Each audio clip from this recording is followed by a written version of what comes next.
As is tradition, Killing Eve got a new head writer for its third season. I'm Riley Chow of Gold Derby, here with her now. Now, Suzanne Heathcote, you open the season with Villanelle getting married, but I do not recall seeing her wife again. So what happened to her? Well, what happened to her really remains to be seen. I mean, that wedding, that first episode, when we were thinking about it, was really about seeing what the intermittent sort of 6 months had led those characters to do and the situations that they found themselves in as a result. And so, you know, when we were thinking of Villanelle, it was sort of that actually she, like anyone who I think has felt rejected in a relationship, you try to move on as best you can. And I really took it at the end of season 2 that it was a real rejection she felt of Eve. And so in her way of coping with that, we sort of thought of her trying to overcome that by really saying she didn't need Eve anymore, emotionally speaking. She obviously thought she was dead. And so, you know, you overcome that as best you can. And often that is in looking for that fulfillment, that relationship fulfillment elsewhere, and almost proving to herself that she was better off. And so we also had to think about how would she survive? You know, she's left the 12. She's no longer sort of, you know, freelancing with Constantine. What actually is the realistic reality for her day to day? How is she going to make money?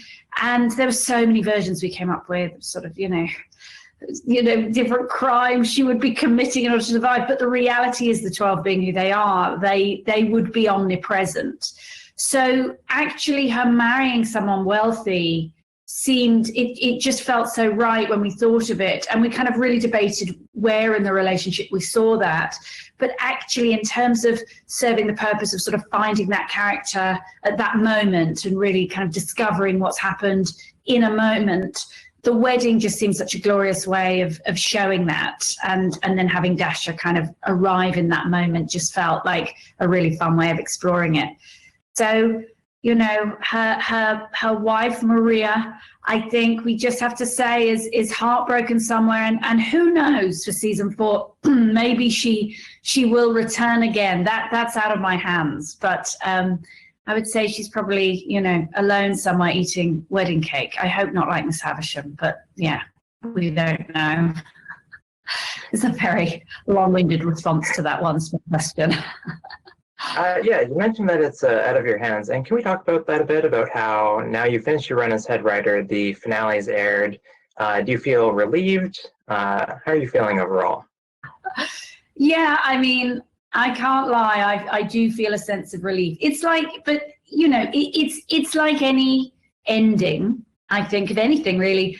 It's often bittersweet. So obviously I knew this time was coming. It's you know that I knew that really, you know it from the beginning, and yet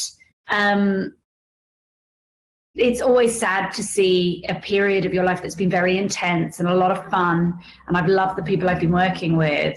You know, it's sad to say goodbye to that. But the job is hard, and it's, I mean, you know, like any position like this, it's hard. But this particular show comes with a lot of love and a lot of expectation, and you know, there's a lot that it comes with in sort of inheriting that world that's been so brilliantly created and trying to do something new with it while also keeping it true. That you know, is a very specific challenge. So yeah, it's really nice to sort of have that come to an end and now really be focused on kind of creating something from the ground up myself, you know, creating characters myself. So yeah, it's sad, but it's right as well. So the network, or the press releases that we get from BBC America and AMC, they're very careful to call you guys the head writers or lead writers. So the media always calls you showrunners because that's how things normally go. But there is the odd case where that's not the case, and especially in the British system. So I just want to clarify, like, are you actually, or were you the showrunner? Well, it's really a case of sort of British versus American. And the British system is very different to the American system. This is the first time I've written for a British show. I came up through the ranks in Los Angeles. My residence is in Los Angeles. I've been living in America for over 10 years. So it was kind of new to me too. But the lead writer in the British system is in sense of, they're similar, but they're not the same, I would say, in as much as the non-creative producers would be more involved than they would be in a traditional American system. So you're not showrunner in as much as you don't have final say on absolutely everything in terms of, costume design, that sort of thing, in every detail of it. And you're not sitting in post in the way you would in an American system. Obviously, I had notes, I gave thoughts, I'm very involved in it all. But the non-creative producers, Sid Gentle, the production company, are very much involved as well. It's just a different model. So, yeah, lead writer is the term they use in the UK. People who come up through the British system don't relate to showrunner in the way we do in the American system. So there's sort of specific differences that sort of branch that title, really. Okay, so then I'm wondering about this season. We got a title sequence finally in the 2nd and 7th episodes. So I'm wondering if you can tell me why introduce that now, and how did you choose those episodes as opposed to the finale or premiere, for example? Yeah, that was actually a decision. That's an example actually of a decision that was made in post, and it wasn't something I had specifically asked for. It was designed, beautifully designed. And I think it was just, we all felt when we saw it and just the way it would fit with the episode itself, there was just something about it that, I don't know, it just added a quality to it. Like everything, just still felt part of the world in terms of the look, and yet felt slightly different just in terms of it being a new season and us kind of branching out into something new. But the design of it wasn't, I can't credit myself with that. But as soon as I saw it, I loved it. And it was just the episodes that really, in terms of the flow of kind of, you write your teaser and what's going to happen before, just normally the title card. And there were just some episodes it just felt right with more than others. I wish I could give you a more scientific or forensic answer to that, but that was really just how it went. All right, going back to the writing then, it seems that not only does the lead writer change every season, but it seems like you have a whole new writer's room or set of writers, as nobody's been overlapping in terms of writing credits aside from Laura Neal coming up. So can you tell me about the kind of decision to bring everybody new in and how you managed to do that? Yeah, that was when I got the job initially. I was in Los Angeles, and Sid Gentle, the production company, had met with a number of writers in sort of preceding months. And then I came over and met with a lot of the writers that they had sort of, I didn't, again, I'm British, but I don't work, I worked here. So I don't know a lot of the writers here, and all the writers needed to be based here, they needed to be British. And so I met with a lot of the writers that they had been kind of reading and talking with. And then from that, I made a selection of 4 writers that I wanted to employ for the room. And I have to say, just the sample that I was given across the board was of such a high standard.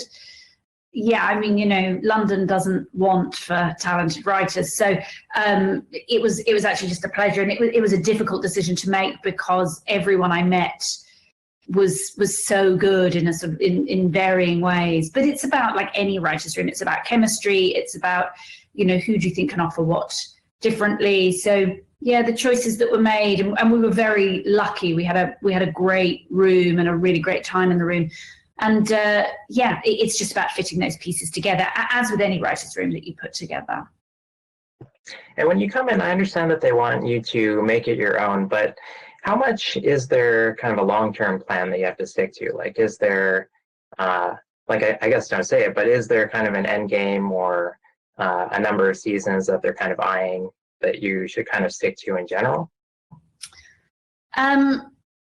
Yeah, it's, really, I very much felt that there's always a slight eye to the future, and I think that's just inevitable when you're writing anything, really. It's sort of, what have you been handed in terms of where are the characters emotionally? Where do you want to get them to? Just in very basic terms, like, where are they going to begin? Where are they going to end up? And then you can't help it, I think, as a writer, but sort of say, well, and then, you're leaving the way for whatever happens next. And in your mind, you could see the various places that could go. I would never want to paint anyone into a corner story-wise. But at the same time, also, I am aware that it's not my responsibility what happens in the next season, and nor should it be. Laura's so brilliant and will already be doing amazing things. So yeah, I felt that as long as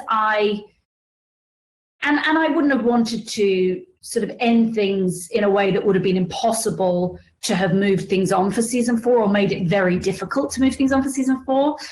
Really, the focus is on the season that you're working on. And, it's hard enough. I mean, it's you just really want to focus on that season. I think if you start juggling what's going to happen in season 4 as well, when it's not even really going to be, it's not in my control anyway, you're just trying to do too many things. So yeah, it really was about focusing on the season that I was working on specifically, I'd say. I guess kind of looking beyond, how many times do you think Eve and Villanelle can keep running into each other without, I don't know, there being some kind of finality? Well, I mean, that's what keeps everyone watching, I guess. It's, and by finality, what do you mean by that? What's your version of that? I'm not really sure. I just feel like for years now, they keep, coming up to each other and then they separate. And I guess I'm just kind of wondering about the longevity of the story. Well, or how much, maybe like in Homeland, how after a few seasons of, the two leads interacting, then they just had to get rid of one of them and move on. Well, I mean, yeah, I genuinely don't know what they're doing for season 4. I speak to Laura quite a lot. We chat, and like I saw her just before the lockdown, actually. And but I never actually ask her. I'm never like, what's the story? Because I know that process, and I know there's just she's figuring it out, and it's not really. I know it sounds weird. It's not really my place to ask, but. For this season, I really felt that they spent a lot of time together in season 2. And we see, as a result of that, the relationship completely self-combusts by the end.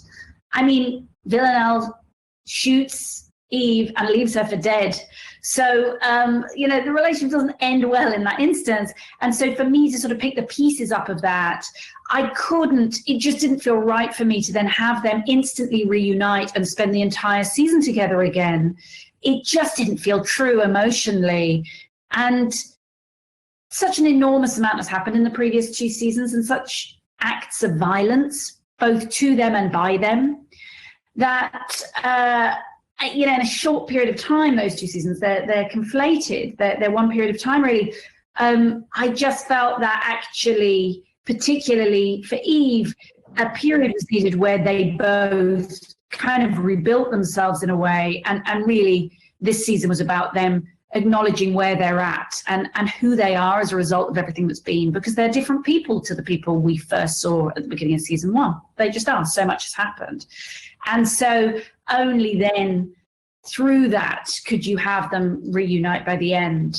And that was an arc that I felt just honored what had been before and kind of what I had been handed story-wise from the previous 2 seasons. So yeah, and as I say, and as for season 4, I genuinely don't know. It'll be like hilarious and brilliant and bonkers and all the things that Laura's so good at. So yeah, we'll wait and see. I think one of those acts of violence this season was when Niko got that pitchfork to the throat. So I'm wondering, like, why make it something so dramatic that it seems like it's impossible to recover from, as he does a couple episodes later? And also, narratively, what does the pitchfork ultimately accomplish in terms of Eve finding out pretty quickly that it wasn't Villanelle who did it, but it was Dasha? Well, it's, two things really. When we came up with that episode and sort of the idea that Dasha had kind of trapped Niko in that way, entrapped him, I should say, and entrapped Eve as well. It's, it's just one of those things we sort of, I think initially we had an idea that he was like thrown to the pigs and something happened, and then we're like, oh no, that's not been done before. And you're just like the crazy stuff you've come up with in the writer's room. And then something about him being pitchforked, I can't even remember whose idea it was, but it was just one of those moments that we all just jumped on. And I know Sally Woodward Gentle from Sid Gentle, like just, as soon as we were like, and then we think maybe he's pitchforked, she was like, yes, she just loved that moment too. And it's just, that's sort of the show really, especially if you look at the previous two seasons, we felt it was part of the story. It was something really specific that Dasha had done as a means of, serving her own journey. And yet also was one of those shocking kind of moments that just is the tenure of the show. And with that, actually, to have him survive it, there was something darkly funny in that. We felt that just nothing could quite kill him. He survived regardless. And then to have him tell her to piss off, even though he survived, there was just something in that dark turn that we found just quite comedic in that. So yeah, and actually it did result in something larger because Eve commits a huge act of violence against Dasha. I mean, she and Villanelle killed Dasha combined. And what she did to Niko is the reason for that. So, it threads itself through in the story later on as well. All right, switching over to the Emmys, do you know what episode or episodes you're submitting for consideration for the writing category? Yeah, I think it's episode 3 and episode 5. Okay, and do you know how you landed on those ones? Well, episode 3, which was written by Laura Neal, is just, it just felt natural. It's such a great, fun episode. It has the infamous bus scene, and just some really iconic moments for the season. And I think we just felt the story of it and Laura's writing, the dialogue. There was just all round, it just felt like a really great showcase for the season. And episode 5, it just felt very specific to this season. And Jodie's, performance in it is so electric. Obviously, that's not to do with the writing, but just there's something about that episode. Yeah, it just felt that was so specific to this season. It kind of, I don't know, the eclecticness of it somehow. Yeah, so it just felt right. Looking forward, now that you've done Killing Eve, I'm wondering if you're, very close to achieving whatever your kind of larger dream in the industry was, like if you grew up, hoping to write the next Star Wars or what have you. So where do you see yourself, in 5 years or so? Oh, gosh. Really, you speak to most writers and they'll say they spend the first 10 years of their career just wanting to make a living writing, if not longer. I mean, it was longer for me than that. And I was a playwright. I mean, I'm still a playwright and was writing in the theatre for a long time before I started writing television. And I love television and I love writing for screen. I mean, really, you change at the end of every job and your desires creatively change with it. So it's hard for me to say in 5 years, I want to be doing, this specific type of show or that specific type of movie. But really, for me, creatively, at this moment, I would say, if I was to guess, it would be, I would love to write independent film that I could direct myself. And television that's very character driven and with the freedom to really develop the characters in a rich and deep way. I mean, that sounds so vague, but that genuinely is what excites me. So yeah, at this moment, that's what I'd say. Great. Well, we look forward to seeing it. Suzanne, thanks so much for taking the time to chat. To our viewers, please head over to goldderby.com to make your Emmy predictions. Thank you. Will do.